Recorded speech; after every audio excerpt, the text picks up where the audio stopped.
gentlemen, may I have your attention, please?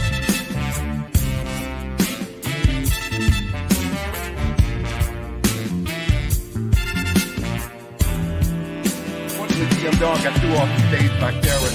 Right. I ain't been thrown off the stage no more. Yeah. Right. I'm just saying. Big Man. Hold on. That's cool if you're interested in a good laugh. Right. If you're interested in a good laugh, that's, there you have it. Good. It's this producer I had met in Atlanta, Georgia. He go by Andrew Boone. And who did I work with? A lot of white people, right? And they think and I tell them all the time, I say, listen, I appreciate what y'all doing, but I'm gonna be real with you. Stop acting like y'all know what we're going through. That's disrespectful to us. I'm telling you, bro. And that happened recent. That happened recent? Yeah, it was like last week. Like last week. Yeah. Yeah. Wow.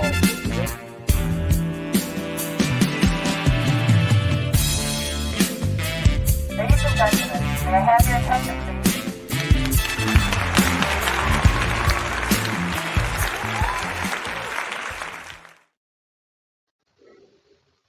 Yeah, we in effect. Let's see how this came out on here because this kind of popped on. Okay. We have to. I'm checking the monitor. Yeah. So what's going on, fellas? We in the building today. What's going on, y'all? Man, trying to work it out. Another day, another dollar. All right. Yeah, man. Another day above ground, man, is always a blessing. Even though it's been a crazy week, it's a blessing being here, man. For sure. Yep. Yeah. So we had show number 68, October 18th. 2023. This year's going by really fast. So in another couple of weeks, we'll be already into November, and then that'll Thanksgiving. Yeah. After that, it's down the hill from there. Yeah, true that. Yeah. But you know what? I look forward to the holidays, though. Most definitely do. It's gonna be a little cold, but we gonna make it through. So, right on. Yeah, so we was out last week because I was out. I had pneumonia, so I had to take some time off. So how was y'all week last week? What did y'all do last week? Or how did y'all spend your week? Shoot, Dodge and TSU homecoming. That's one. Okay. For me. Okay. For me, anyway. You know what I'm saying? That's one. Two, man, just pretty peaceful, man. Another work week in the real world out there, and just going to the grocery store, chilling, man. Something calm. All right. How about you, Mr. Me, man, usual. Man, me, just usual business, man. I do want to shout out, my mama, she had a birthday yesterday, man. So all right, happy birthday, Mom. All right. So yeah, man, I just been running around, just doing business, man, working, just staying consistently busy. All right. Sounds good. All right. Well, before we jump off the show, I know you guys probably, well, I ain't gonna say probably, I know everyone's heard about this, but I wanted to make sure we talked about this on the show. We just lost the actress Suzanne Summers here recently. What? And so just wanted to make a special announcement about that. So anybody want to share any memories or any special moments about, watching her on TV or, any thoughts or whatever? So go ahead. Well, I guess I'll go first, man. She's always been a part of my family because John Ritter is from Nashville. And, we always hold it down for people that's from Nashville. And when she became a part of the show Three's Company, we just fell in love with her, man. Chrissy just being the dumb blonde, and even in other movies that she played in, man, we really fell in love with her, man. Just her acting, just how she was through life. So, this one right here was sort of kind of like Betty White to me, man. It's like we lost a family member, man, in the entertainment industry. Okay, most definitely. You got any words, Gizmo? I mean, he took the words out of my mouth, man. He said Three's Company. You already know we set up in the studio and watch Three's Company. Yeah. You see what I'm saying? So to see this and for her face just to pop up on the screen, I'm like, damn, like that's hard. You know what I'm saying? And that is hard, at the end of the day. So yeah. I'm just, I'm still in shock because I've been moving around and I ain't been paying attention like that, bro. Like for real. Right. So this is the first time on the show that I'm even knowing that lady passed like that. That's hard. Oh So, wow, okay. so, rest in peace to her, and big fan of Three's Company. So Yeah, I'll probably be watching some of that this weekend. You know how we do, just most definitely, because. most definitely, most Yeah. definitely. Yeah, yeah. I remember, she was like, growing up in the 70s and the 80s, um, when there's not a lot of black faces on television, these faces they become like your first crush, you know what I'm saying? Your first childhood crush. So so she was like one of the people I used to have like a television crush on, and her and Janet. I mean, Right, her and right, they they right. they both were Yeah. just being straight We, up, we were talking about that the other day, right? What you said, shit. But all so of that, you're right. yeah, so and so like, and as you mentioned earlier, we kind of watch that every now and then here in the studio because if anybody who has Pluto TV, they have a channel designated. It's like the Three's Company channel where they just rerun all the shows from all the seasons. So yeah, so Mhm. that's actually happening right now. So they probably had a little something dedicated to her on that. But yeah, she was a big loss. She was and it was crazy. I didn't even know she was dealing with some kind of cancer. Maybe she did Yeah. say it and I just probably forgot it. But yeah, most definitely rest in peace to her. Shouts most definitely rest in peace to her. Plus, then so like you said, we lost John Ritter. So who's just left? It's just old girl that played Janet. Janet. Jen and Terry. Oh yeah, Janet and Terry. Yep, Janet and Terry. Yeah, Yep. yeah, yeah. Yeah. Jen Okay. and Terry, man. All right, for Yeah. sure. Yeah, so I just wanted to make sure we got that out the way. So y'all ready to go ahead and get everything going? For sure. Yes, You know how we do. sir. All right. Now check this out. This is a cop, look like a state trooper. Uh Man, he got jumped out on. So y'all check this out. And the thing is, could this possibly have been avoided? Check this out.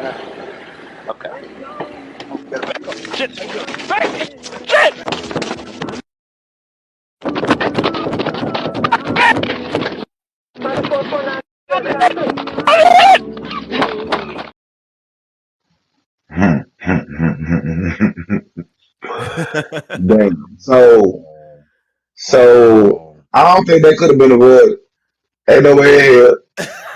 You see what I'm saying? That first of all, he was too close. He was too close to that passenger side door in the back. Yeah, Dude already done got out and started shooting Man. at him. yeah. I'm surprised if he didn't get hit a Yeah. couple times. Right, yeah, because he was right in close Yeah. range. Yeah. Now I'm And you know learning. what? It's Go go ahead. ahead, go ahead, go ahead. Now I'm just gonna tell you, No, I'm go ahead. learning that in life that even if you do something do physically happen to you, your adrenaline be going so fast off that stuff that you don't even notice. Yeah, You don't die. Sometimes you don't die instantly. You die after the fact. yeah. I agree with that. But go ahead though, Mister. You good? Oh man, I was just gonna say, just looking at that now, it's like just seeing it from both sides, man. It's like you really don't know what you're gonna get, but then when innocent people get pulled over, and then the cops might be having a bad day, then the cops look bad. Hmm. So I mean, I don't wish nothing bad on people, but I kind of hope he shot the guy because that looked like a Mac 10 he was shooting out at the police. Yeah. He had some heavy artillery, didn't he? Are you talking about you hope that the cop Yeah. shot him? Because you seen clearly if you play it back, he didn't actually. He Hold on, I'm finna play it back. Hold on, give me a second. Here we go, right here.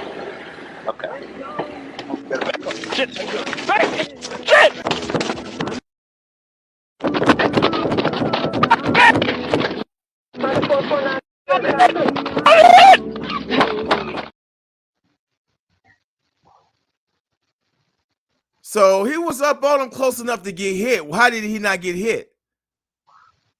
let's see. First of all, people, yeah, your mystery, Your sound went yeah, out. yep, your sound went out. So look, this I was about to say though. At the same time, you see, the cop didn't hit him; he fell. Right. And then dude, I guess didn't get to shoot real good because he looked like he was chasing his partner who was running away because he was shooting in the first place. Yeah. But then the dude who was shooting ran to the other side of the cop and Right. started shooting. So ain't no telling now. Right. Right. You see what I'm saying? That's the part that get me. But just you being that close, first of all, if you wanted to hit that man, you should have hit that man. Yeah. Yeah. You You're see what right. I'm saying? Yeah. So now it's a foot race to whoever can aim better.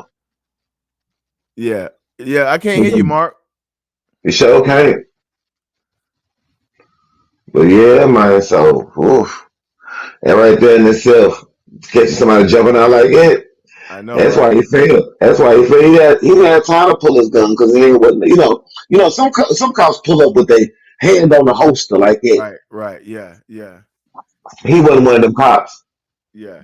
or he must be slow on the draw because dude could have killed him. Man, I know he was up on him close enough to Can you hear me bust now? off a shot. I don't know. Yeah, I Yeah, hear you now. yeah. Yeah, we can hear you now. Okay. Man, I wasn't laughing at the cop getting shot. I was laughing at the dude in the red shirt. Like he booked it. Yeah.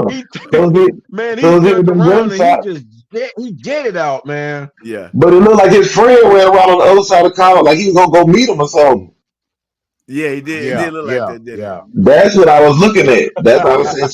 So I know that's why I was trying to tell y'all. If he shot the cop or the cop shot him, that adrenaline is gonna keep them moving like they ain't been shot for about a good minute. Right.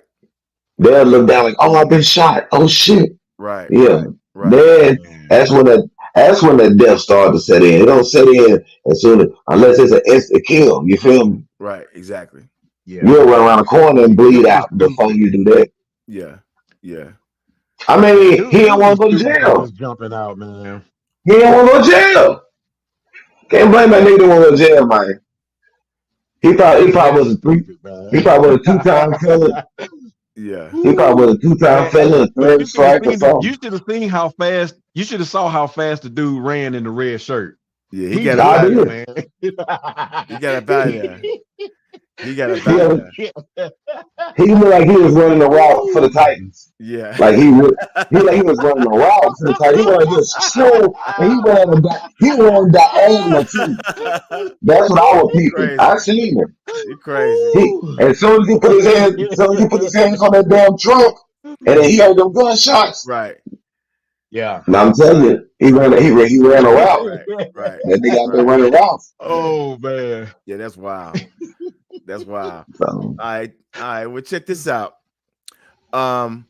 Okay, y'all know the actor John Malkovich, right? Y'all familiar with Right. John Malkovich, right? Oh, yeah. Okay, so check this I haven't out. seen This him. guy. Okay, this clip is called "The Movie You'll Never See." All right, check this out. To give people an idea of how much John doesn't like to see his own films, you've just done a new film, and it's called 100 Years, and it comes out, put it in your diaries, on the 18th of November, 2115. Like, have you really made that film? I have, Graham. Sadly, I must say, it's not the first one I've made that no living person will ever see. Let's be clear. I have made that film with Robert Rodriguez. It's a short film for the French cognac company, Rémy Martin, and that cognac takes 100 years to make. And so they came to me with this idea to do a film that wouldn't be seen for 100 years. And it's actually done, it's completed, it's sitting in a vault in Cognac. And I have these kind of metal tickets. There's some cognac fans. Wow. That's I get definitely it, different. but that's not cognac, my brother. I get it. I do. Yeah. Because his kids or his descendants are going to be set.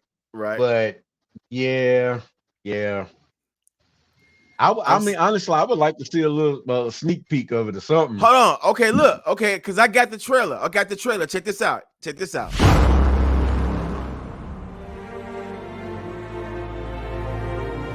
In 2015, I, John Malkovich, shot a film which will be held for 100 years. The time required to create Louis XIII.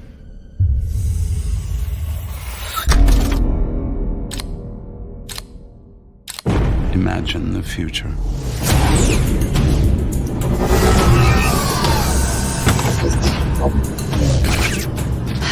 You're late. You miss me that much?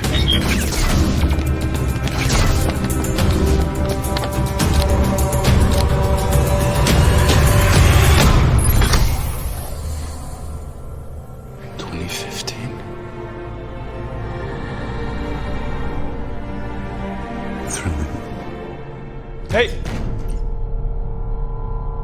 What are you doing here?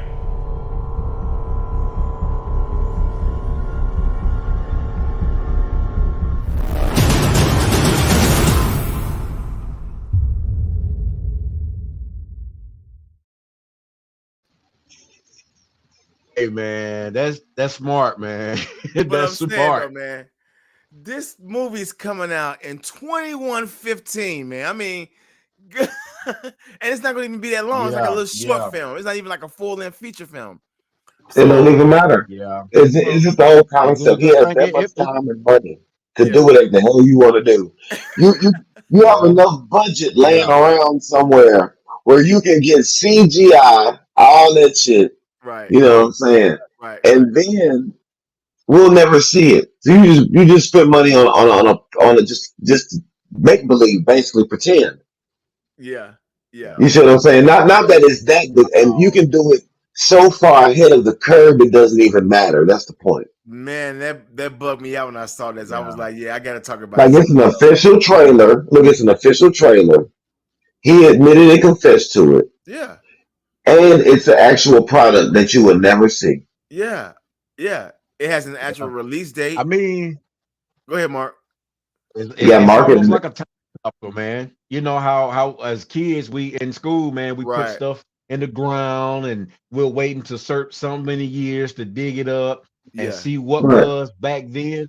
I mean, I think it's brilliant, man. It's dope. I think and then he got a bottle. Then he got a bottle of cognac on the side, so it's gonna be worth a lot of money.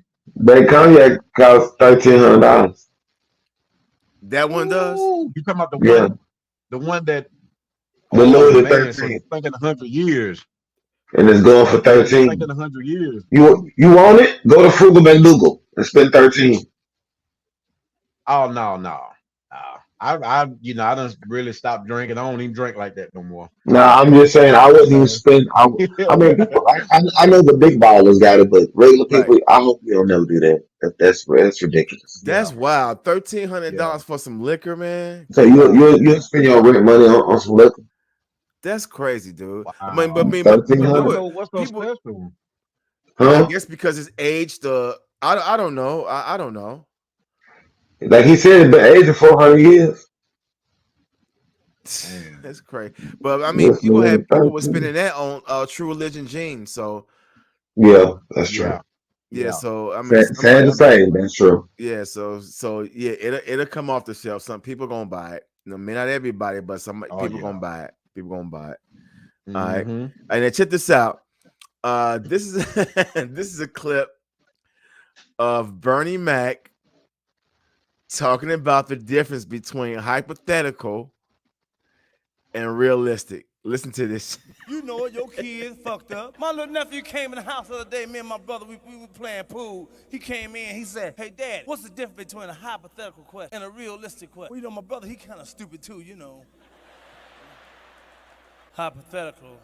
They basically mean the same, but sometimes they be different. For example, go upstairs and ask your mother, will she make love to the mailman for $250,000? My nephew ran upstairs, came back 10 minutes later. He said, Daddy, Mama said she'll fuck the mailman, the milkman, and any other man for $250,000. He said, well, son, go downstairs and ask your sister, will she make love to the next door neighbor for $250,000? Came back 15 minutes later and said, Father, sister said she'll fuck the next door neighbor, the neighborhood, and the next block for $250,000. My brother looked at me, I looked at him. Tell him, man, tell him. He said, let me tell you something. Son, hypothetically speaking, we should have $500,000. He said, but realistically speaking, son, we living with 2 hoes.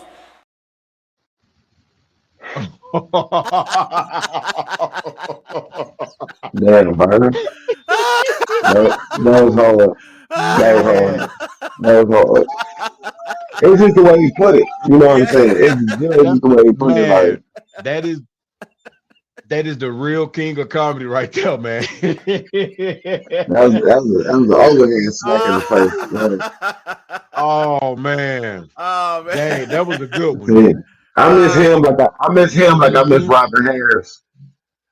Yeah, Oh yeah, man, yeah, yeah, yeah. Hold great, on. I miss him. I miss him and Robin Harris. Yeah, most definitely, most And definitely. for y'all who don't know who Robin Harris is the creator of Bebe's Kids. She was a comedian. Right, yeah, exactly, yeah, right, exactly. Yeah, most So definitely. just to let y'all know, if y'all don't know who he is, if you ever seen Bebe's Kids, the cartoon movie, he does it. You know what I'm Yeah, saying? yeah, yeah. yeah. But Robin Harris, he was one we lost pretty soon. You know, kind of Yeah, too I know. young. But it, but Yeah. he, but I like his brand of comedy, his delivery. Yeah, most definitely, most Like I definitely. like Bernie's delivery. So yeah. Yeah, yeah, yeah. Anything you want to say, Mark?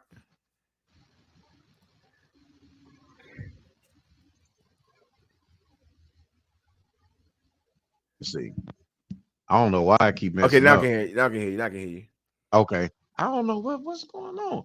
But most definitely, man, two greats, man. And Bernie Mac, man, most definitely rest in peace, man, the king of comedy. He's a real true king of comedy, man. True that. Yeah, yeah, yeah, yeah. Bernie Mac is the he the truth, man.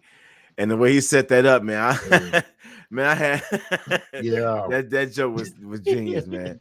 That joke was genius. Okay, check this Yeah. out. This is a pastor who kind of calls out the state of California. Check this out. It's not that long, but you know, you get his point. So check him out. Let me come on. Why is my shit stalling? All right, here we go. Check it out. Celebrating the fact that they have the youngest transgender ever. He's a 2-year-old. 2-year-old decided they're the wrong gender, and this week will be the emphasis of celebrating.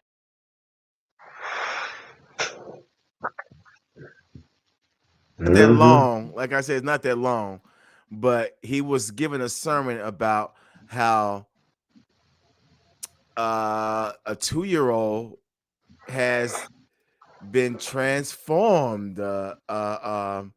So so y'all so go ahead, chime in, y'all. I mean, I don't even know what to say on that. That's utterly retarded. Yeah, Like yeah, the child at 2 years old does not have a concept of gender. right, You see what I'm saying? right, As far as and I hate to say it like this, the 2 year old don't have a concept of gender really, and the 2 year old just knows the primary functions. You know what I'm saying? right, You don't even know the difference between the birds and the bees. Don't even know the difference in genitalia. right. So how could you possibly say the 2 year old decided?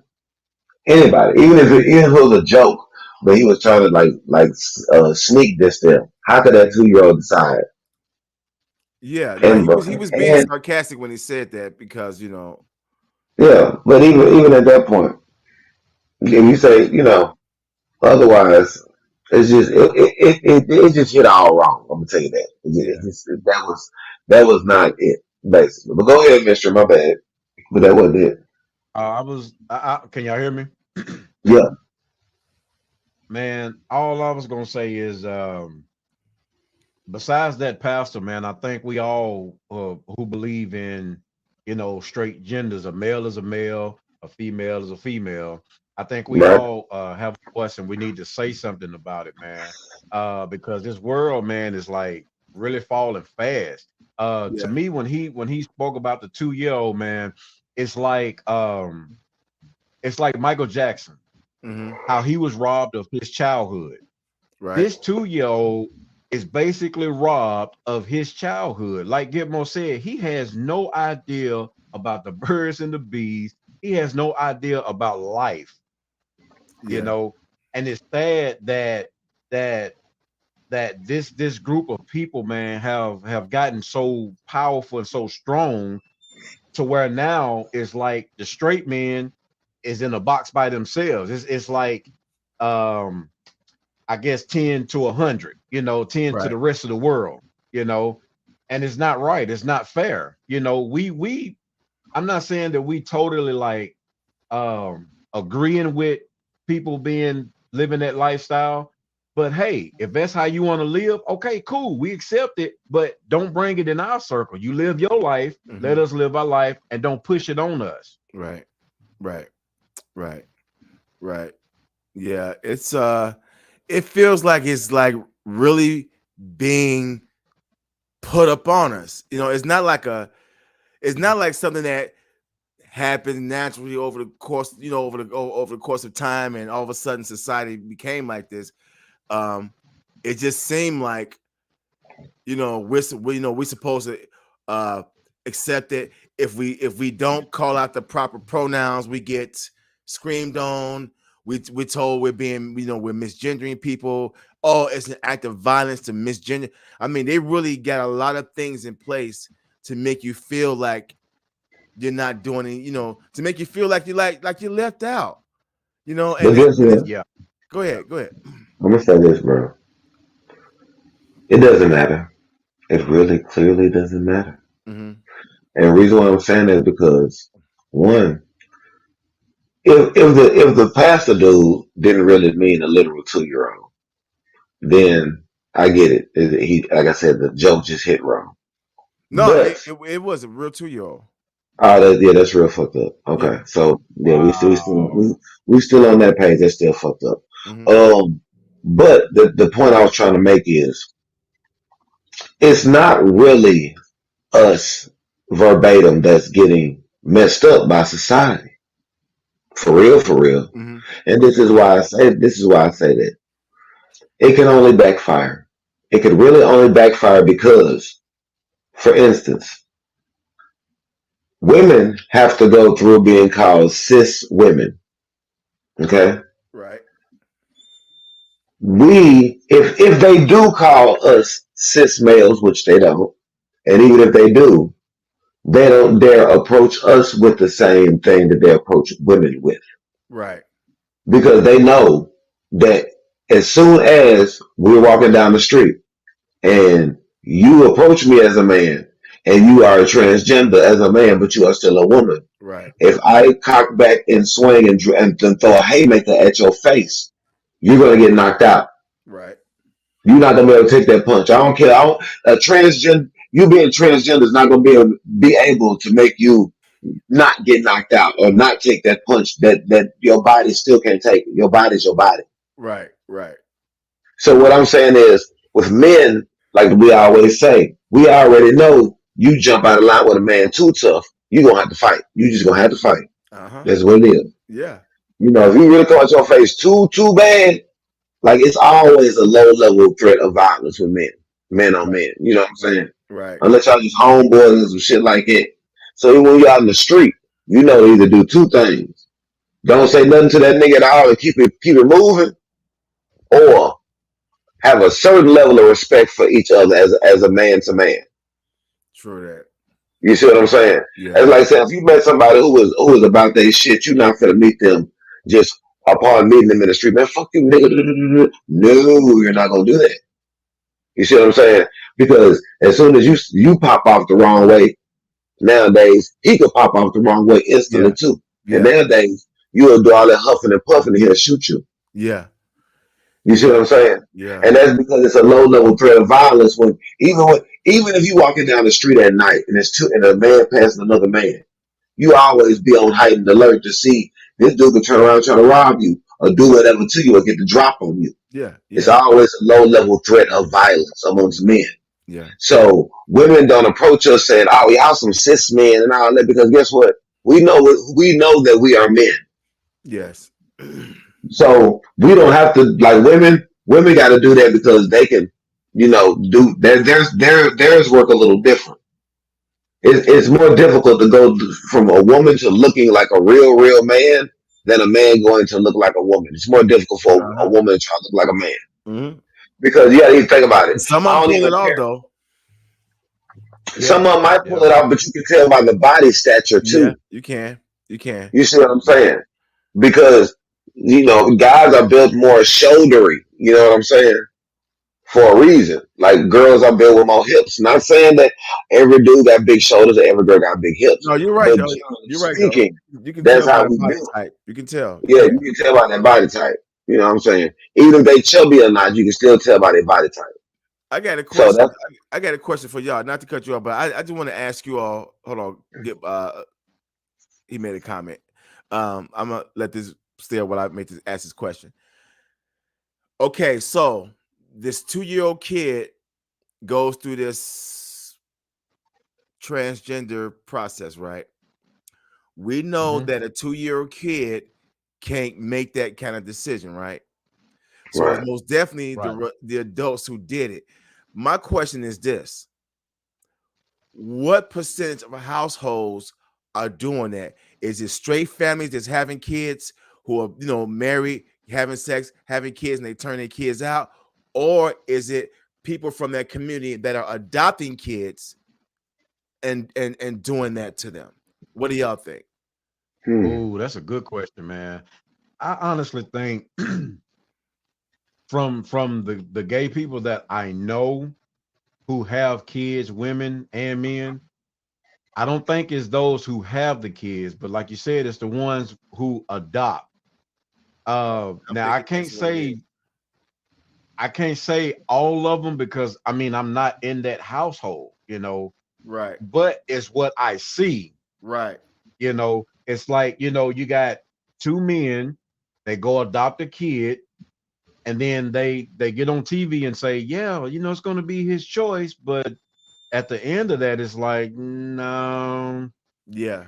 we're Not gonna. at 2 years Do you old, want to it ain't gonna be custody? his choice. Say again, Say Kurt. what? I said, not at 2 years old, it's not gonna be his choice. Right, because the kid don't even know nothing at Right, 2 years right. old. It's the comprehension. Yep. Damn, man, I just think that's so messed up that somebody can do that to a Yeah. child, man.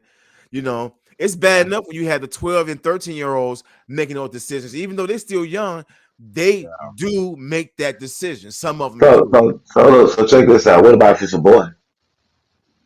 You can't go. You can't even have kids because you done chop the shit in them. Right. Oh my goodness. So even if you felt like when you got older you were a kid or you was a boy, you can't be a girl because they turned you into a girl. So that means you have no eggs. Right. And if you chop your dick off, that means you can't have children. Period. Either or. Right. Type of shit is that. Right. So you already stripping somebody of their chance out the gate. Yeah. So that's hard. Hey, That's you know hard, what? man. Your comment goes right is a perfect segue to this next clip because this is Candace Owens clapping back at somebody saying almost kind of what you said. Check Your this out. demented homophobic and transphobic rhetoric and rants just further prove our point that we have to fight loudly to be respected. The reason that LGBTQIA plus rates are so high in this country, it's because there are people like you who make us feel like we don't belong. Okay, is there a question in there or a speech? Yes. You gotta ask a question, buddy. How do you think other people with your beliefs respond to the fact that your hateful and harmful rhetoric costs the lives of queer children every single day, on average, every 45 seconds? Okay, so this is just gonna be a pure boogeyman. You're pretending that someone committed suicide because of Candace Owens. You've got no facts here. I sat down with a man named Walt Heyer who was convinced to chop his penis off after your community told him that there was something wrong with him because he had confusion. Why was he trans? Because he was molested when he was 4 years old by his uncle. Rather than being sat down and spoken to by a psychologist, he was handed hormone pills, and he eventually chopped off his penis. Suicide rates go up after they transition. And Candace Owens wasn't the one that chopped their dicks off. You see what dick chopping gets you? She said, right, I like that, Mark. She said the suicide rates go up after they transition. All right. Yeah. So and then she went through her little speech, but at the end of she said she wasn't the one that cut their shit off. So so that dude was trying to make it seem like because she speaks against that and the things that happen in that community, it's like her rhetoric is causing all this threat to their community. You see what I'm saying? Right. And that's not true, man. That's not true. They're actually bringing that stuff on. To me, they're actually bringing that stuff on themselves. So go ahead. Yep. I'm just still tripping off the fact. Yeah, go ahead, man. I'm just no. Go ahead, Gitmo. no. I'm just pointing out. I'm Captain Obvious. I can't believe they talking about chopping dicks off. That shit funny. I'm just Captain Obvious right now. Like damn, Candace Owens. Like you really challenged that man, but You get excited, but I'm not the one that chopped the dick off. See, then y'all say Candace Owens ain't hood. You was a lie. You heard what you just said. Don't get mad at me. Oh, now y'all feel like you're the boogeyman. And Candace Owens is the one that chopped the dick off. Well, I'm not the one that chopped the dick off. Like that, like. Usually Candace Owens makes very good points. Oh, and she it's does. not, and it's not like she didn't make a point, but it was out of her character. Like if she had a hood segment, that's her hood segment. Hey, you know what though? Right now she's holding, so she can, she's holding, and she's probably got that running, those hormones running, so she probably wasn't feeling it that day and shit. So, but like she said, the motor rates went up, and that's true because, like I said, for men, it's no turning back. You see what I'm saying? Right. See, it's no turning back. If you a man, you see. Okay, what's crazy about the world is a woman can be a woman, right? Right. And then, but you're not gonna have a real penis. You're not gonna have a real penis. Okay, right. You see what I'm saying? Because what they're gonna do? They're gonna take whatever's inside of you and flip it out. You see what I'm saying? All your walls on the outside. No, they're not gonna do that. And it doesn't even work like that. So my whole point is, you might have no chest like that, but you can always revert back with surgery. Dr. Miami. Right. Yep. Once a dude do it, it's no turn. There's no turning back when you cut your dick off. It ain't no turning back. Like that's why they out here committing suicide. You feel me? Right. So it's just like being in jail and being out of jail. Some people want to go back to being in jail because they don't know how to be once they're out of jail, and because they've been in there for so long. Right. Yeah. Yeah. So they go right back in. So you don't want to do that. Come out here and go and cut your dick out because you might not get out of jail. Well, yeah. You know what I'm saying? Basically, put just using pun intended, because that's crazy. Along with the fact that that this thing. Oh, and y'all shouldn't even be surprised because Dwayne Wade and them be his son walk around talking about he binary and all this other shit. I know. All this shit. His son walk around talking about he binary and all this other shit. Yeah. All this shit. His son. What's that? Walk around talking about he binary and all this other shit. Yeah. That's Maul. Stop playing YouTube, bro. I just cut it off. Yeah. My bad, man.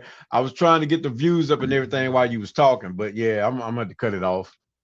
Mm-hmm. So I'm trying to tell you, man. So on some real shit, that's where they come into play at. So you only want to deal with that.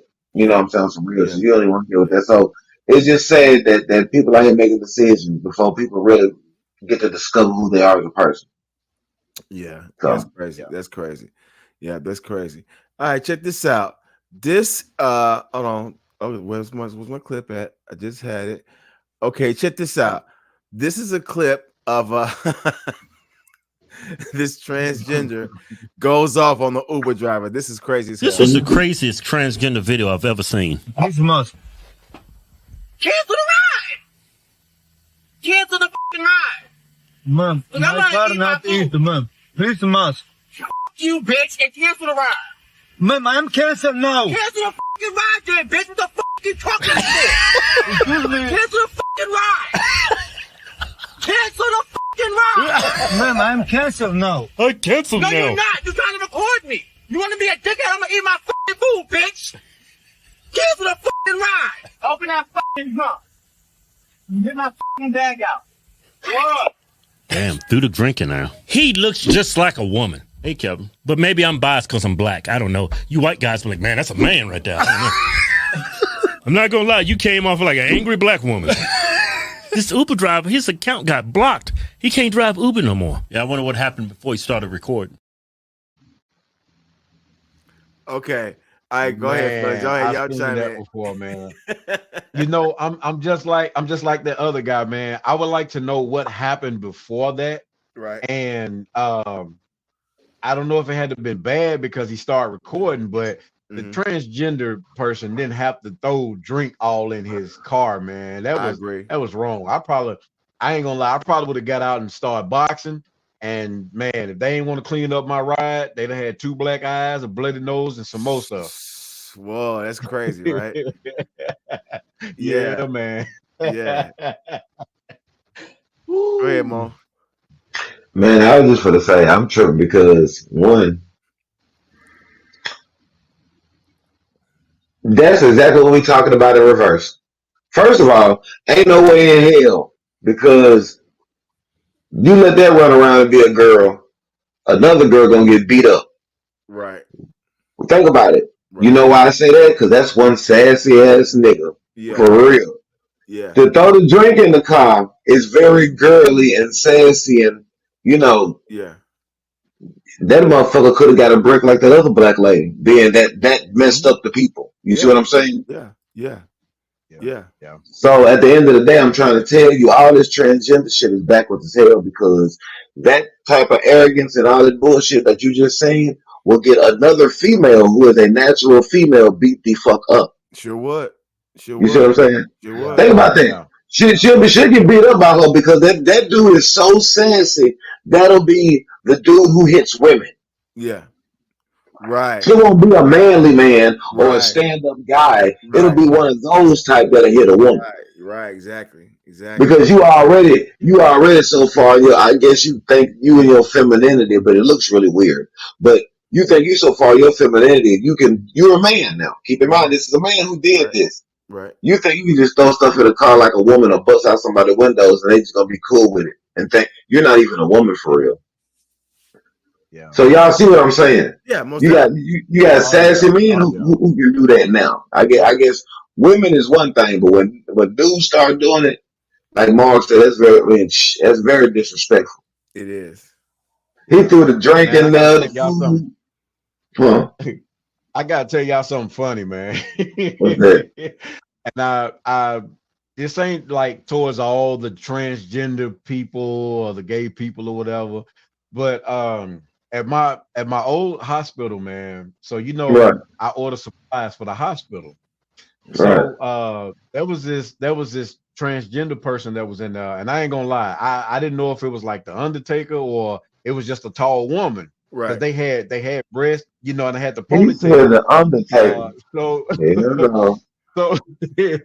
So they come in, right, and they never spoke to me, anything like that. So this time they come in and they was like, hey, where's your pads at? And I looked up, and then I kind of looked down because I really didn't look because I was working, and I was gonna say, I said, well, they're over there, in that area over there. But then when I looked up, I caught myself. I almost said, dude, what you need some pads for? But I didn't because I probably would have got fired for saying that. Yeah. Dude, right. For saying dude, because I see him as a dude. Yeah. Right. And I mean, I sometimes I see it for what it is, man. I can't fake nothing like that, But then I got a question for you, Gitmo, because I know you were saying this. What is cis? You saying cis, right? SIS man or cis woman? No, CIS. CIS. It's spelled CIS or something like that. CYS. Yeah. So basically, yeah, think about it. Cis women are really the natural women. They're the ones who are born women. But it's really not. It's really the transgender. They want to be called woman too. And they're so basically, you giving the real women, you give the LGBTQI plus whatever that dude said, all them letters. They giving the title cis women. They're trying to give them that title. That group of people are trying to give them that title. Yeah. Like I told y'all, that's why Just Hilarious and Tasha K was talking bad to them because nobody was really debating with them back and forth, or they are debating about that. You know what I'm saying? Just it's not fair that y'all, we're women too, so y'all are cis women. What? No, they still women. Man, if anything. I wonder I just wonder where the real women at. I would love to have a straight woman on the show who is against that. So look, I don't know any. I mean, I know like a handful, but you gotta think about it, bro. On some real shit, women have periods. You see what I'm saying? the LGBT community is mad because they was like, you guys can't what is it? You guys can't uh gatekeep womanhood. Right. You know what I'm saying? And women are like, yes, Never. women are like, yes, the hell we can. We gatekeepers to the period. Like literally they are. So Yeah. you can't never say if this community of women who bleed every month sit up and say you ain't a woman, nigga, you ain't a woman. That's their community. That's their initiation. You feel me? Yeah. You being a transgender woman means you wanted to be a man, and you as a man that wanted to be a woman. Exactly. And see this, and this is my thing too. Like I be telling people, it's not like the old days. In the old days, we didn't have this technology, so they had drag queens. You see what I'm saying? This is like drag queen 3.0 for them. I had these streets now. Yeah. But the point I'm trying to make is the fact that so the gay men who wanted to be women was hanging around the women like, yeah, girl, ha ha ha. You know, you can think about it. When you see a gay dude, he's so flamboyant. He just like a girl. So they hang out with them. So now when you fast forward in the future, now they don't have to hang out with you and admire you. They can go to Dr. Miami and now they can be you. Why you think everybody look the same? You feel me? Mm-hmm. Everybody looks the same, as we say. Man, you go on Instagram, every girl look the same. So yeah, so just like they got the formula, the gay dudes got the formula too. Go take their little money, go to Dr. Miami. If you think you got a girl in the face, and then let them cut you up and do you up and all you up. Now you a girl. Well, guess what? You'll learn that living as a girl or being a girl is not all it cracked up to be. And then like Candace, then like Candace on said, then they cut your dick off. Yeah. So now what you gonna do? You stuck over there being a girl, and you ain't even a real girl. You Pinocchio at this point. But ain't that that term? Ain't that like a term that they came up with?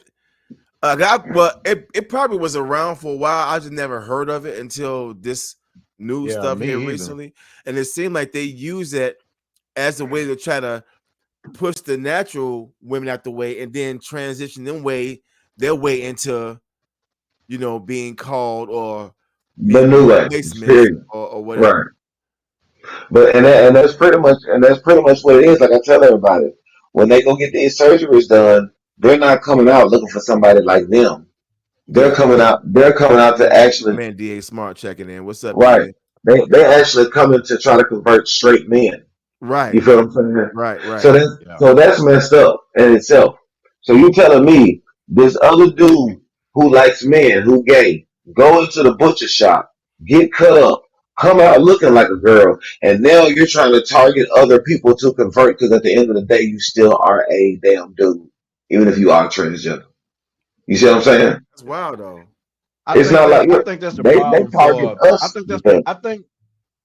I think that's the issue, man, for just straight men, period. We don't care if another man likes another man or a woman likes another woman, because a lot of men, to be honest with you, love to see two women together and they love to be in a mix.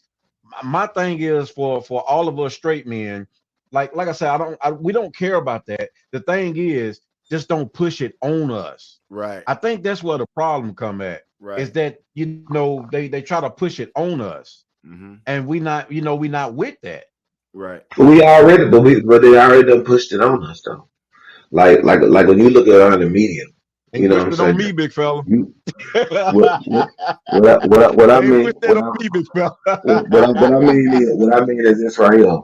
Anything you watch on TV, they got to sprinkle some element of gaydom into it. I agree. And that's why we got MTV 80 shows and all these retro shows. Because see, we control that. We control what we want to see. Remember what you said earlier. They can put it on there all day. Nah, what I'm saying, what you said earlier was real. You was like what you said earlier. I forgot. Hold on. You said something earlier that was real. Damn, I forgot because you just.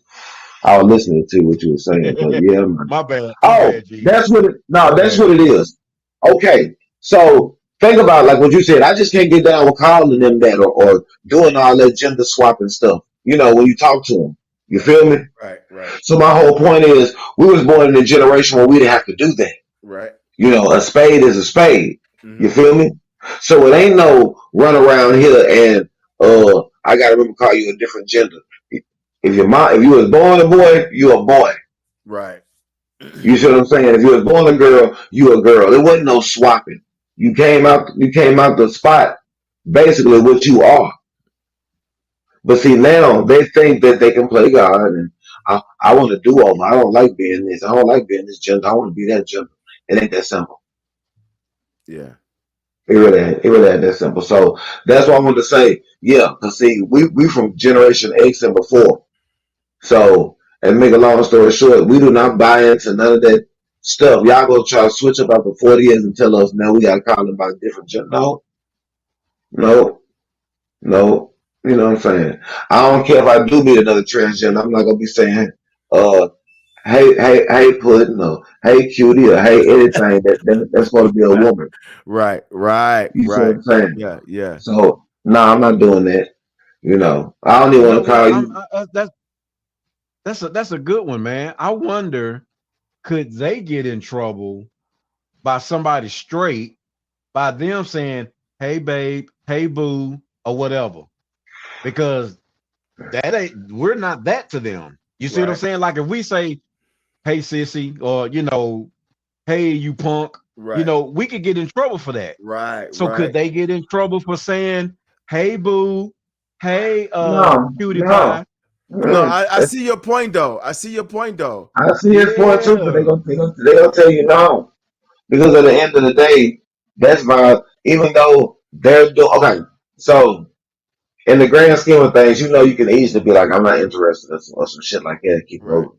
Right. But at the same time, no, that's violating their rights. You can't do that. You know what I'm saying? Who's to say that's not she doesn't feel like a real woman? But that's what I'm trying to tell you. Wow. They are the only, and I hate to call them species, but they are the only creatures of habit that I know that does not come out looking for the same thing that they are. Right. You see what I'm saying? And that's so like it's always there. It's nothing that deters from that. You're right. So what I'm saying is, like, think about it. When you're dealing with a normal gay girl, I just say it like that, normal gay girl. She's gonna take the persona of a lesbian, right? Right. Okay. So then you look at the normal gay guy. Right. He's gonna either be flamboyant or he's gonna be one of them thugs in jail who come out and still want to have sex with dudes. So he a down low brother. True. But he goes looking for somebody who's like him, another rugged dude, and the other flamboyant dude goes looking for somebody who's like him, more flamboyant. The lesbian girl looks for somebody who's more like her, more lesbian. But the transgenders are the only people I know that go in gay, come out, and try to convert straight heterosexual men. Right. You see what I'm saying? Yeah. That's the difference. You going in really trying to come out here, and just because you got a different body, you trying to recruit. That's why I draw the line there. Okay. Because some of these dudes don't know that you are a woman. And the transgenders don't. The transgenders, okay, you know how we supposed to have a driver's license and insurance? It should be a star or something on their driver's license to tell us if that's a real woman or not. That'll kill everything. I totally that'll kill anything. Yeah. You see what I'm saying? Yeah. So if a dude want to make his own decision and he wanna mess with Sean Shirley or whatever you want to call him, then put the star on them on the driver's license. That way we know what it is. You see what I'm saying? Yeah. Well, a couple of people got killed like that too. A couple of transgenders was messing with some truckers. The truckers thought they was women, but when they found out they was dudes, they killed them. They beat their ass. Right. That's what I'm trying to tell you. Yeah. That's what I'm trying to tell you, man. Real shit. Absolutely right, man. Y'all better get it together. Yeah. So at the end of the day, because I'm trying to tell you, man, because every dude is not emotionally stable. You get him home and he think you gotta tap some ass, and you literally trying to give him nothing but ass because you got whatever going on. No, he gonna try to kill you because he gonna feel like embarrassed. He gonna feel like his pride and ego tore up. Yeah. He done bought. You know what I'm saying? You don't want that. You don't want that stigma on you as a man. True that. But like I said, they make it harder nowadays. True Go ahead. that. Yeah, I hate to say this, but you know, young Buck Jenner got food like that, right? He I said know. that the transgender was on his she was on her period, so she can give him either head or the back. Oh, You no, know, that's wild. I don't buy that, man. I'm sorry, but back in the day, I mean, you know, I used to check. I'm sorry, I used to check females. You ain't got no kids, I need to see. Yeah. Hey, look. Hold That's on. how I was, Hold man. on. We finna take our break, and plus, our guest just checked in, so we're gonna take our break, and then we come back, and then we'll have Lil Byron come on, and we'll take it from there. For sure. All right. See y'all in a little bit.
All right. Mhm. Back in the building. We're back in the building. That little 5 minutes be Yes, going sir. fast, boy. All right. I'm loving this, man. I'm sorry. No, you all good, bro. All right, so go ahead, Mark. Go ahead. We got our guest, so go ahead. I'll let you. Did you do the honors Yes, and bring our sir. guest in? Man, we have one of the most talented youngest artists, man, from Nashville, man. He goes by the name of Lil Byron. So Lil Byron, just introduce yourself, man, and tell us some things about you. Man, well, first I want to say thank y'all for having me on this show. You know Right what I'm on. saying? It's definitely an honor. And I'm Lil Byron, as Mystery said. I'm Lil Byron. I'm a music artist. I was born in Orlando, Florida, but I currently reside in Nashville. I've been here for over 10 years now. And this is really where my home is in terms of especially like music. I came into like my music side when I really moved up here. So I'm a music artist. I do hip hop, R&B, pop, gospel. I do a little EDM. Like I try to do it all. So, I'm a music artist, Okay. songwriter, producer, and yeah, I love what I do. Done deal. Yeah, no doubt, no doubt. So tell everybody, man, who influenced you into getting into music, because I know quite a few things about you, man. I know you went to MTSU, and I've Yeah. actually heard your music and I love it. And I told you that, I'm always truthful about that. So what influenced you to get into music, and what made you want to pursue it as long and as far as you have? So really, I've really honestly been around it my whole life. My dad, his name's Mr. TalkBox.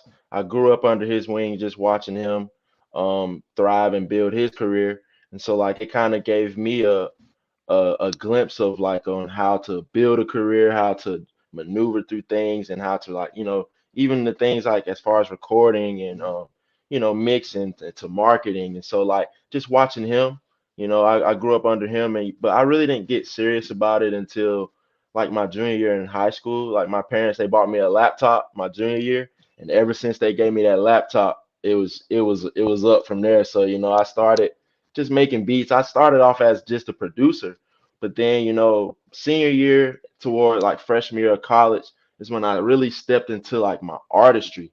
And so that's when like once I became an artist, like I got 3 albums out now, and I've been doing it ever since. But who inspired me?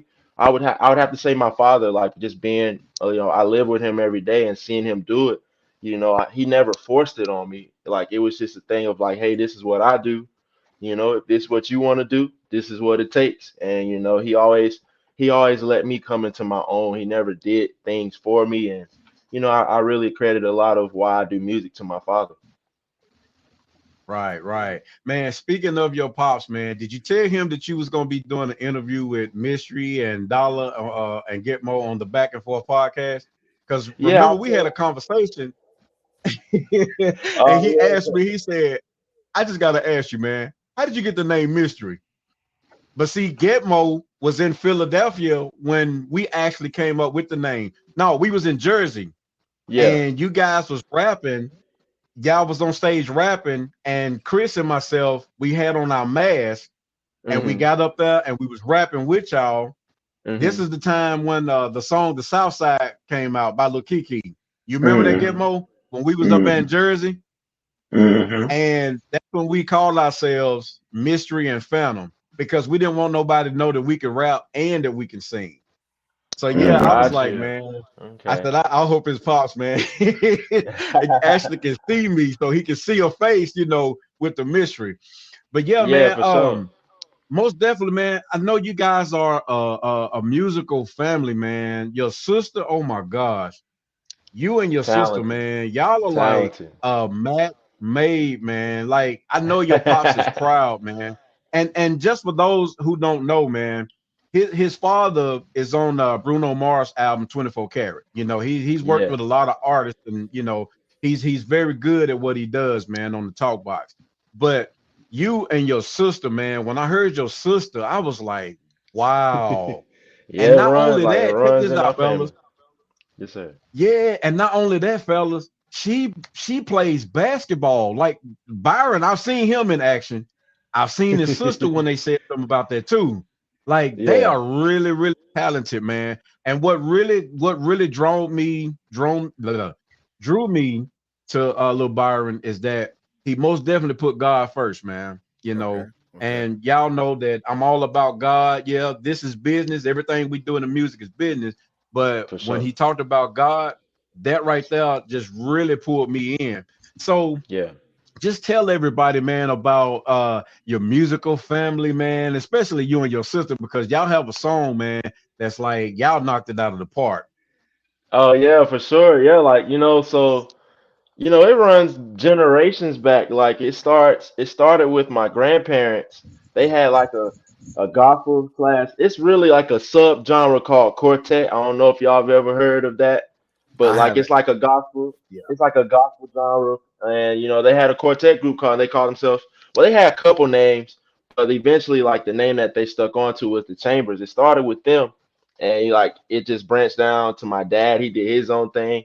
Then it branched down to me and my younger sister Yabri. And me and my younger sister Yabri, like we just kind of like we've always had the gift of music, but we really like we didn't take it serious until we got older for it. We was like our kid when we were kids, we were just being kids. So like, but then like we realized like, we got a gift and we started recording and actually started putting music out and it's been very, very cool to see the dynamics of like my family. Like all of my family has different sounds. Like even my dad, like if you compare my dad to my music and to Yabri's music, like we all do music but we all have our own like sound, and that's what I love about our family. Like it's not a thing of like we all sound alike. Like we could all get on the song together, Right. but we all have our own thing. Like we did a show back in June in Orlando. It was our first time of us three being on the same show together. It was very like special for us.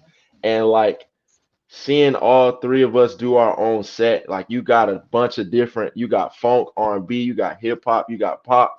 And so like that's what I love about my family is like, we all do music, but we all find a way to like create our own lanes and be our own people and succeed alongside each other. It's never a competition of like I'm trying to outdo this person or I'm trying to do better than this person. It's Right. just Right. more so we want to be better, like get better as individuals. Like I want to be better than I was yesterday. So, and that's my main focus is continuing to improve, you know, in my time in it and whatever that looks like for me and vice versa for Yabrian and for my dad as well.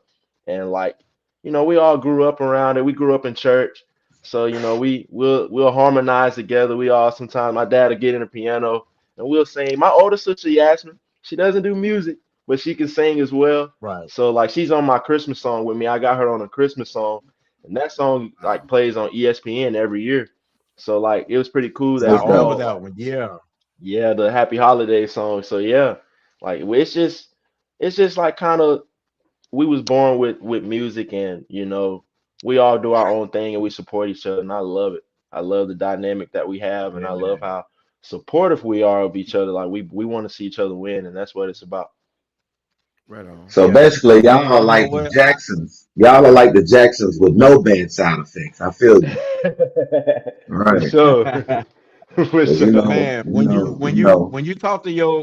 you speak to your mom and your pops, man, you tell them that I said I appreciate them for being the parents that they are to you all because we hardly don't see the Cosby type of family anymore. Everything is Yeah. kind of True. separated, and True. then people marrying the same sex and all that.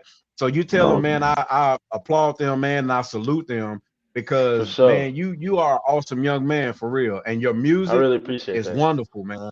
I love your music, real talk, and these guys will tell you, man, I'm real hard on music. Yeah. If it ain't right, if the lyrics is not right, I don't care too much for it. And Yeah, Dollar, for, he's the for same sure. way. Gitmo, he's the same way. We all was in the music. We started together. You know, Hmm. but man, I most definitely love your music, and like I said, tell your folks, man, that I appreciate them. Guys, do y'all have any questions for Byron? oh, okay. Go So ahead. Go ahead. Yeah. my first question happens to be, what song, if you remember, what song did you feel like when you knew you had arrived as an artist? Um, I got a song called Cha Cha Cha. Okay, Um, okay. it's a song called Cha Cha Cha that's like when I made that song, and this was a group effort between me, my sister, and my producer, Young Romo. Shout out to him, Young Mhm. Romo Beats. He's in Houston. Okay. But he sent that beat. And my sister, she really came up with the idea for me. She said, "I got this idea," and I took what she came up with, made it my own. I've added, like she made it originally for like a rap, but I call myself. I'm not a singer, I'm not a rapper, but I call myself like a melodic rapper. Like I'm like in between. So I put like Right. a melodic rap touch to it, and like it was a masterpiece. Like that's like probably in terms of lyrics, if you want to talk likability, if you want to talk hit making, like I feel like in my catalog, that song, like so many, it's been received so well. Okay. And I feel like that when I created that song and dropped that one, I was like, I think this the song that really was like, okay, like he's here, like he really could do this. And Right. so Right. And that's, yeah, that's what I mean by he arrived. Right. He here. yeah, Right. Yeah. Yeah. for sure, Okay, for yes sure. sir. But hey, what I want to know is, Mhm. tell us a little bit more about your dad, your My pops, dad. Hmm. because Mark has been telling us that, he has, he's been doing this for a while with the TalkBox thing. So I have a two-part question. So tell us a Hmm. little bit more about like your dad's musical history, and maybe you can maybe call off a few joints that we can probably know when we hear them. We know that that's your dad. So just tell us a little bit about that. Okay, yeah. So like background for him, he was like he been playing music since he was like young, like real young, like probably like five or less. And he started playing drums and keys and guitar, bass. He could play all of those instruments, but like he got like his first like major big gig. He used to tour with NSYNC. He was their keyboard player for a couple years, and then he stepped down, and that's when he started Mr. Talkbox. He put out his first album like in I think it was like '04, and then it just grew like from there, and he's been on records in all genres. Like y'all probably obviously he mentioned 24 Karat Magic. Literally the first Right. thing you hear Right, on it's the his voice. song Right. is Yeah. is Yeah. him is him playing the talk box. And Yeah. uh yeah, like he's been on gospel hits. Like I'm trying to think, it's a lot of gospel songs. And he's been on even on the CCM side. He's been on hits on that side of things. Kendrick Okay. Lamar sampled his intro, and he's worked with Cardi Wow. Okay. B. Yeah, Wow. so Okay. he's been all over. So it's been pretty cool Right. Okay. Okay. for Now, sure. That's what's now up. my other question is, with the technology of the talk box, because it's been Hmm. around a long time. One of the main people that's known for using it is Roger Troutman from Zap. But Yeah, so now legend. we transition into 2023, and people are getting the talk box mixed up with auto tune. All right. Yes. Oh, So my dad hates that too. okay, so I was gonna say, so you've been around this, so you've been around the talk box, you know how it works. Explain to those who don't know the difference between the talk box and auto tune, and just give it to them straight up. So, auto tune is simply a effect, a plug-in that you slap on your vocal in the whatever recording program or DAW you use. And like, Hmm. you can sing, and then they just you set the auto tune to a key, and it, you know, whether it sounds good or not, it depends on the person using it. Right, But right, Talkbox is an actual, like you have to play it, like it's an instrument. You can play it with keyboard. My Hmm. dad uses the a synthesizer. Some people do it with guitar. Some right. people do it with keyboard. Hmm. Some people, I've seen somebody do it with it was a weird instrument, but yeah, that you actually have to like it's an amplifier that you plug your the amplifier into the keyboard, and then like it connects like you put the tube into the amplifier. Right, Once you right, play the keyboard, the noise comes out the tube, and you right, have to put it in your mouth and you whisper words. Like you have to you right. don't sing it, you Mm. say hello. Like you have to do it like that, and so it you're has not to be actually so you're not clear. actually speaking the words. You have to whisper it in there. You gotta like whisper, and I you gotta be didn't know that. clear. It's not easy to play. A lot of people think it's easy, but Yeah, no, I applaud him because he's good. He's the best most at it. definitely. Not just good, he's the best. And But look, and hold on, not to cut you off, but to add on, the yeah, thing about the TalkBox technology is everyone couldn't do it. no, it's Like unique. everyone's able to do auto tunes, but Everyone can do that. everyone could not touch that. So yeah, Yeah, it's real. definitely a unique instrument for real. So, yeah, like that's the difference. Like, cause most people do be like they get it mixed up. And the crazy thing is, the guy who pioneered autotune is T-Pain. Him and my dad, like they've done music together. So I was like, that's great because he's like the face of autotune, and my dad's today he's the face of like this generation's TalkBox, like the TalkBox Wow. world. So like it Okay, was cool that's for sweet. them to like, cause that's always people always get it mixed up. Yeah, Yeah, so yeah. And you know what? for That's true sure. because now look a little fact right quick, a little unknown fact. T-Pain, yes, he is like when you hear auto tunes on anybody, you always be like, he can't do the T-Pain, but Yeah. before T-Pain made it popular, Cher used it. Cher was like Yep. one of the first big He was the musicians to first use one. it, and they actually Mhm. called it the Wow, Cher I didn't bot. know They that. called it the Cher bot. If you listen to Yep. that song, "Love After Love," if you believe in love after love, Yeah. it's in that song. That's the first But song to ever release with auto-tune. right. But the thing is, black people, Wow. the flavor that we have, we took it in.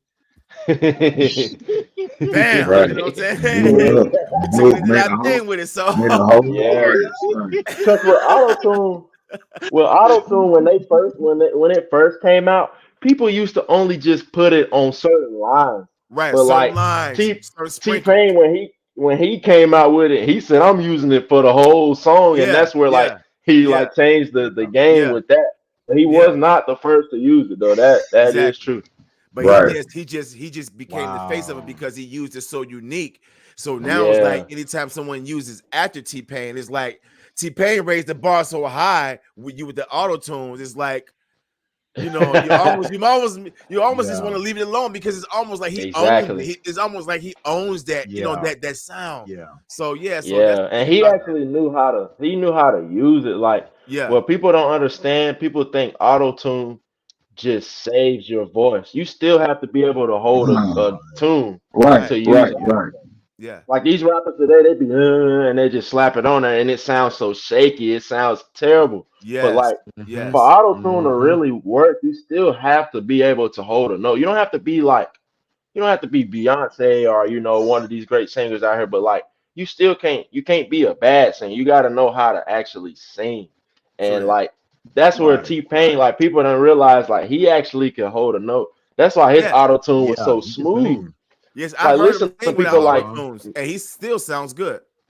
he sounds good Yeah, without it. And yeah. so fast forward today, you hear somebody like Future, like I hate how his auto tune sound for real. Like I don't really like his auto tune.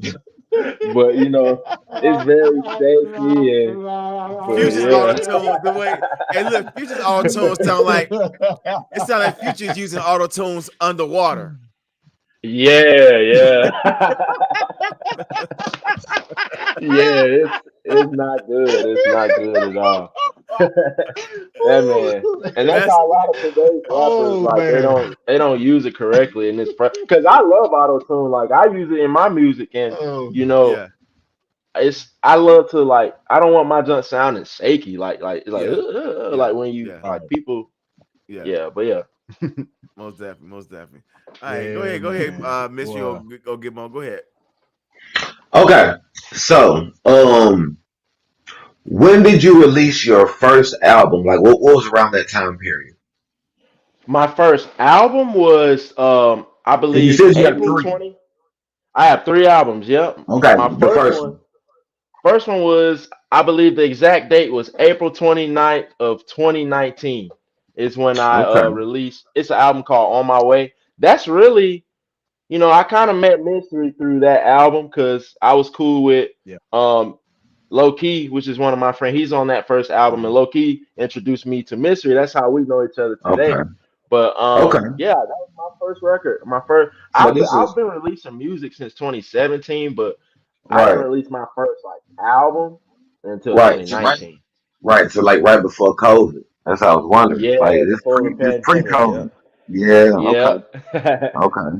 And see, if you on your third one, that means that you released music during COVID too, correct?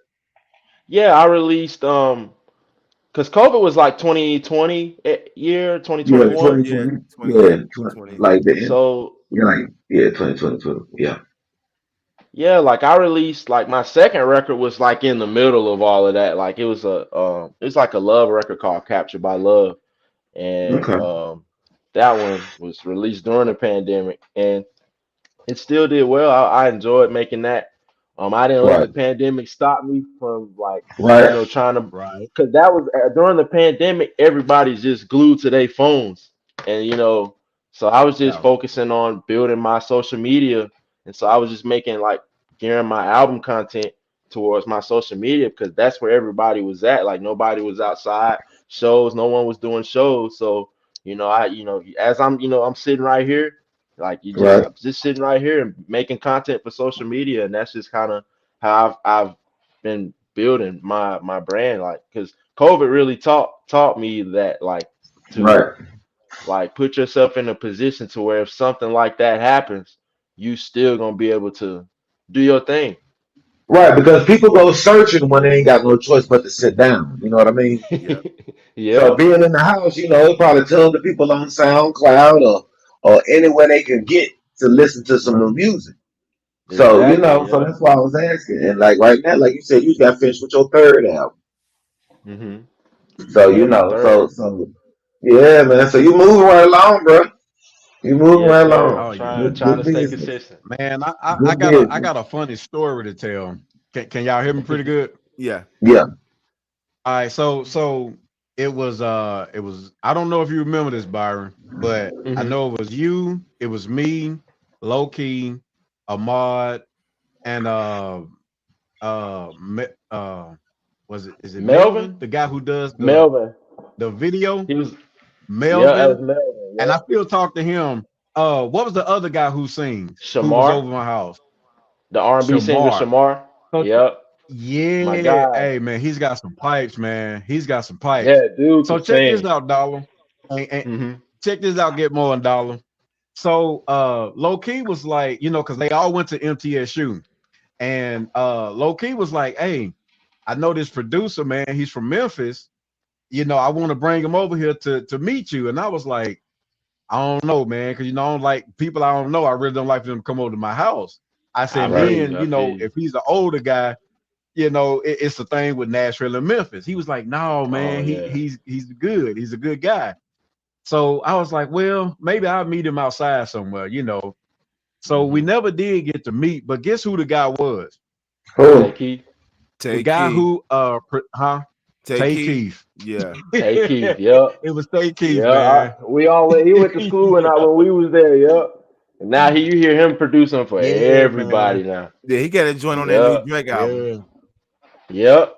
Yeah. Yeah. Yeah. Yeah. Take Keith, Yeah. man. He be producing for everybody now, especially in the hip hop world. Yeah.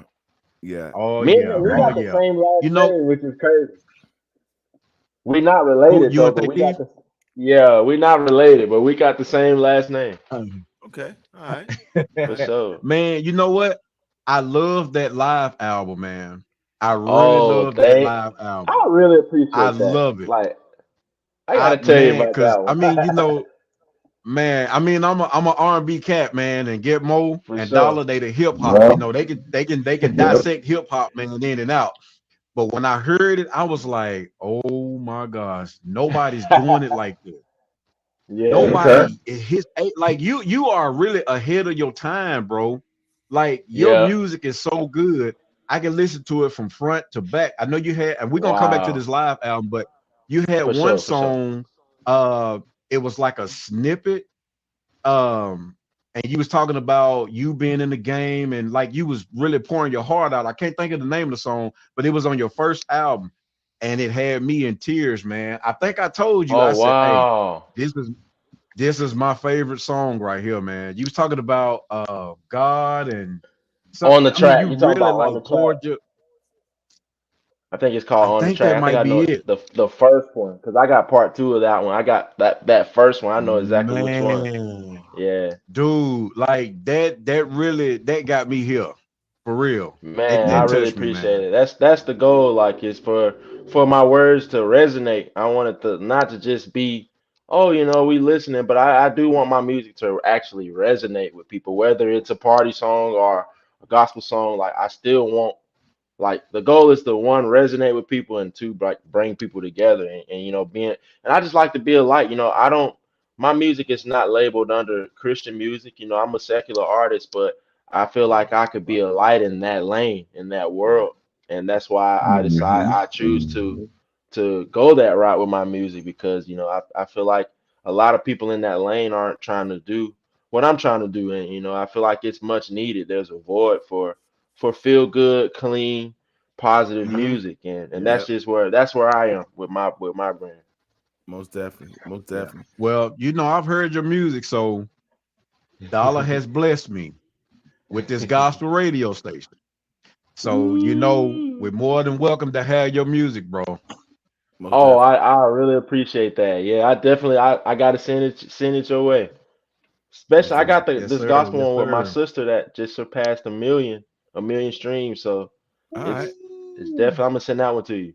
Most definitely. Yeah, you making some That's what's noise. You up, doing your thing. man. Well, look, Yes, right sir. quick. Hmm. We got this thing that we do.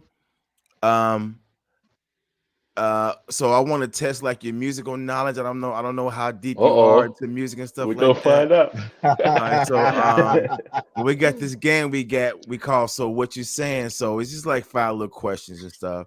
And we just Okay. learn, we just, Let's it's something that we just been playing around with. So you like we're like the second contestant to participate in it. So I'm okay. gonna throw a few of these questions at you, and then we probably just wrap everything up from there. And then once we do, Okay. we'll let you tell everybody where we can find you on your socials and stuff like that. But yeah, so we're gonna do this. So What You Saying, and we're gonna test your musical knowledge. So we'll be right back.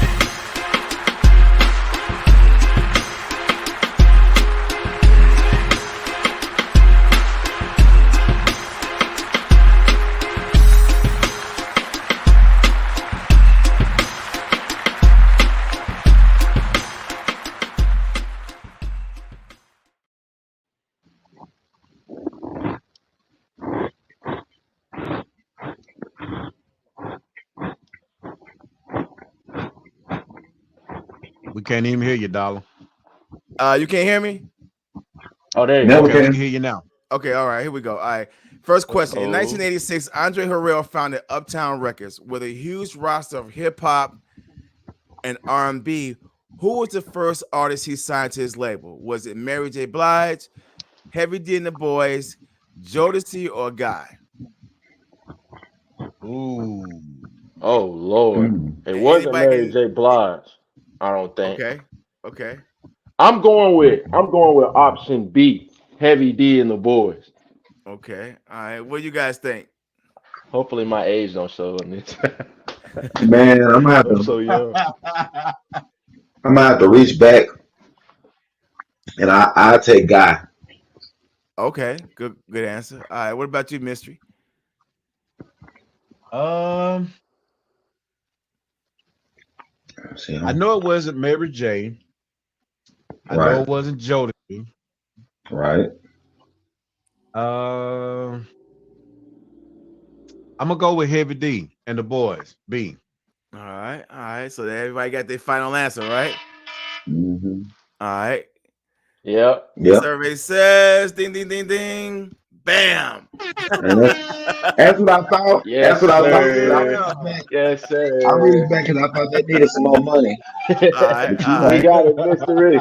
All right. Good jump off. Y'all to a good start, LaB. All right, here Right. we go.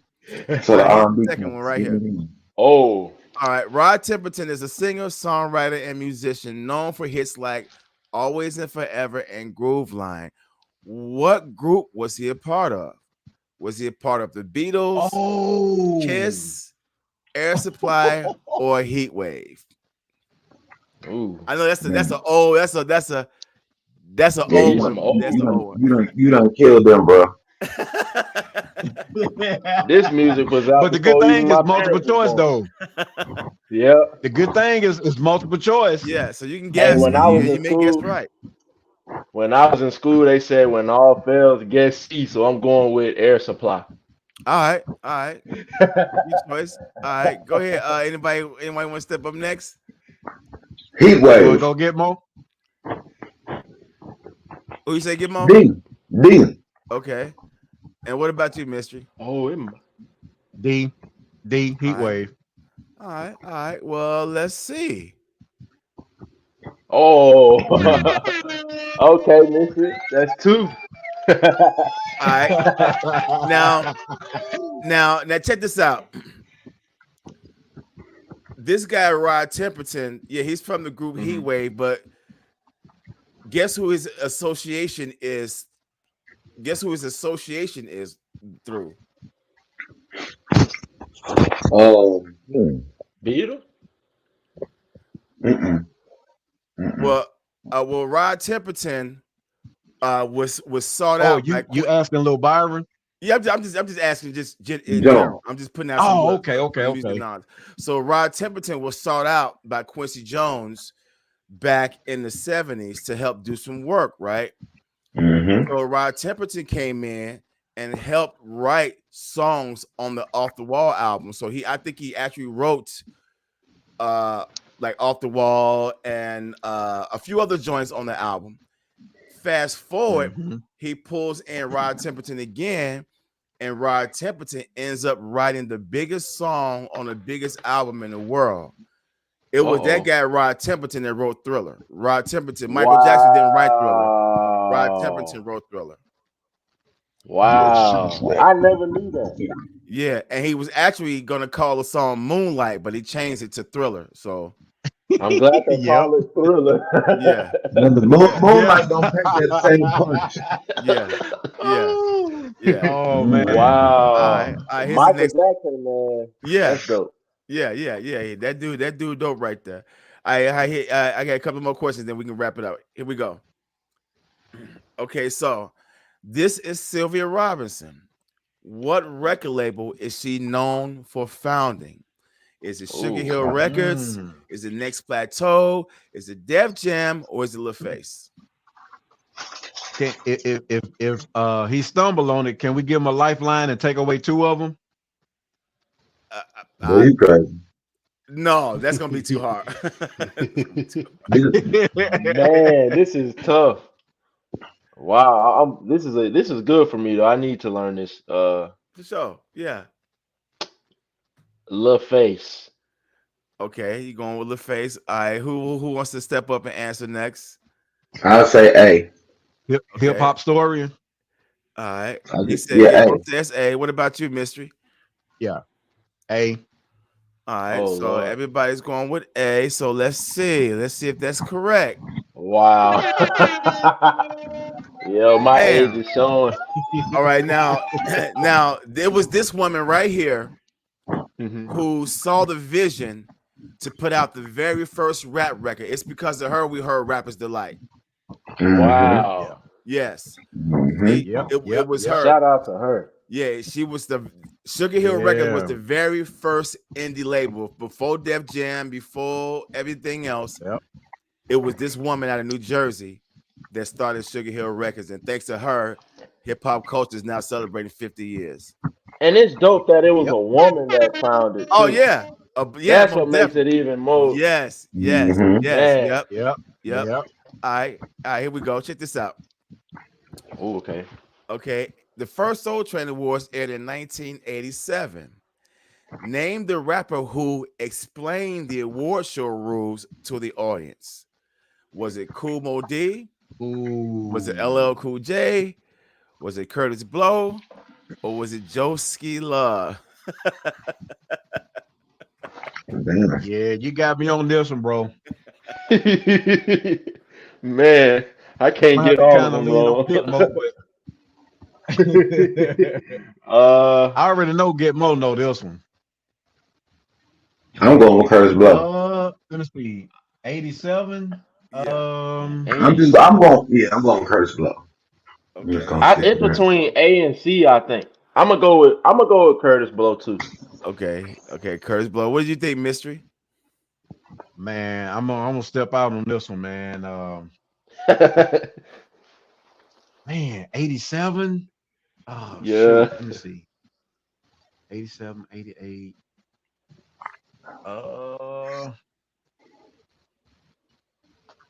I know Gitmo gonna get this right, man. But I'm gonna go ahead and say,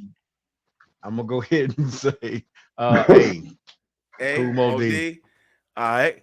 Yeah. Well, let's just see right quick then, huh? Wow. And that's crazy. Wow. I mean, he was on TV at a youngin' age. Okay, so look, Man. in the very first Soul Train Awards, LL comes out and he explains the rules of the award show to the crowd. Yeah. This is right before Bigger and Deffer came out. So he Dang. came out and he rapped the rules to the instrumental of Bad. So that's the first time anybody ever heard the beat to I'm Bad. And it was that performance right there. Man. So I think it's on YouTube, so y'all can look that up. But yeah, he killed it. Yeah, I most definitely got to look that And up. he killed it. I got one last question. I got one more to go. This is an R&B question right here. Let's do it. All right. In 1986, Bobby Brown released his first solo LP.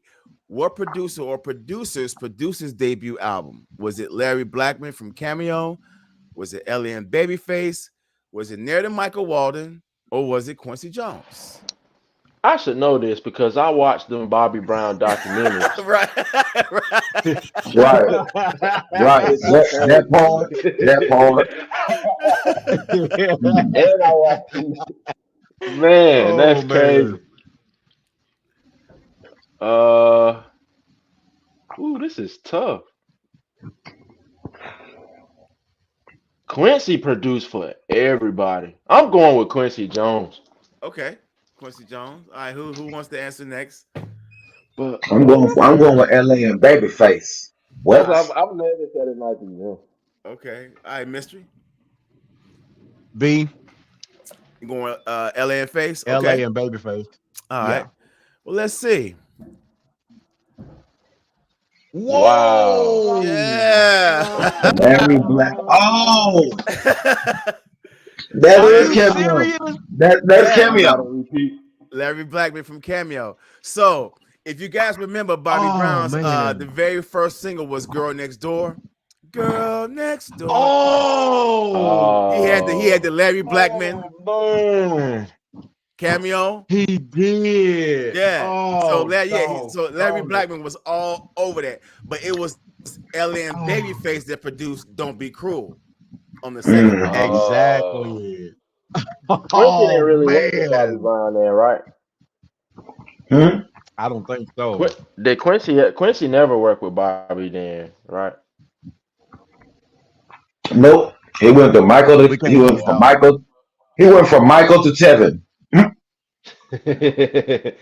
Yeah. Okay. Man. He went from Michael to Tevin Campbell. You're on mute, Dollar. Your mic is on mute. How you mute yourself, DB?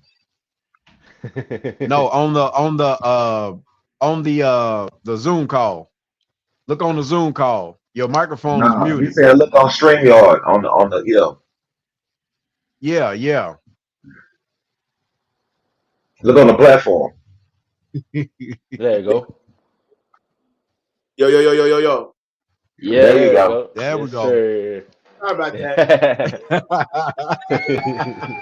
All right. So look, Byron. Thanks for participating. So, I got a prize for you. So you're here in Nashville, right? Yeah. All right. So I got a prize for you. So yeah. So when everything's said and done, I'm gonna get Mark to get the information from you. I'm gonna put a package together for you for participating. Thank you so much. For Right sure. I gotta go back. I gotta go back to history class and learn. Man. Well, hey, look, I feel bad because Mark had told me that you were going to be coming on the show, but last week I had pneumonia, so I was kind of down, so I kind of forgot about everything. So I kind of put the show together this week at the last minute, so I didn't get a chance to get any music from you to showcase your music.